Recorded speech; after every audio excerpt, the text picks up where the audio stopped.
মানুষের ঘরে ঘরে মহিলাদের পাঠাচ্ছেন, বিভ্রান্ত করছেন। আমার কথাটা খেয়াল করবেন, কিছু কিছু মহিলা ঘরে ঘরে যায় যখন আমার ভাইয়েরা বাসায় থাকে না, যখন আমার চাচা খালুরা বাসায় থাকে না, তখন তারা সেখানে গিয়ে বাসায় ঢুকে মহিলাদেরকে বলে, যদি অমুক দলকে ভোট না দেন তাহলে জাহান্নামে যাবেন, আর যদি অমুক দলকে ভোট দেন তাহলে জান্নাতে যাবেন। মহিলা ভয় পেয়ে যায়, আমাদের মা বোনেরা ভয় পেয়ে যায়, তখন তারা কথা বলে ফেলে, তখন বলে কথা দিলেন কিন্তু কোরআন শিখিয়ে কথা বলছেন। এইভাবে বিভ্রান্ত করছে, ধর্ম নিয়ে বিভিন্ন কথাবার্তা বলছে।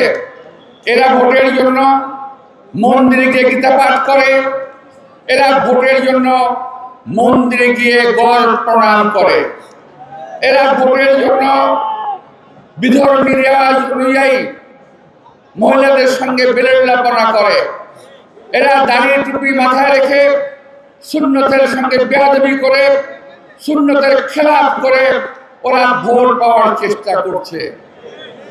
আমার ভাইয়েরা, আপনারা অনেকে জানেন, অনেকে জানেন না। এরা কারা?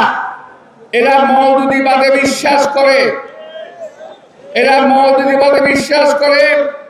আর মওদুদের আকীদা ছিল, তারা বলতো বিভিন্ন ধর্মের নাম বলে, আমরা নামগুলো বলবো না, বলে আবার অনেকে কাট পিস করে বিভিন্ন জায়গায় দিয়ে দেয়।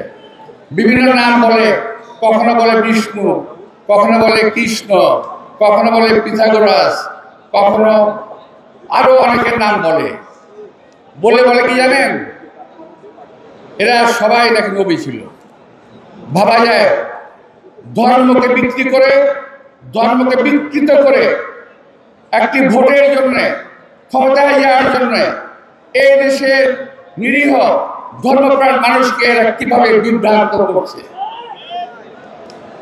তাই আসুন, দীর্ঘ 17 বছর আমরা আন্দোলন করেছি।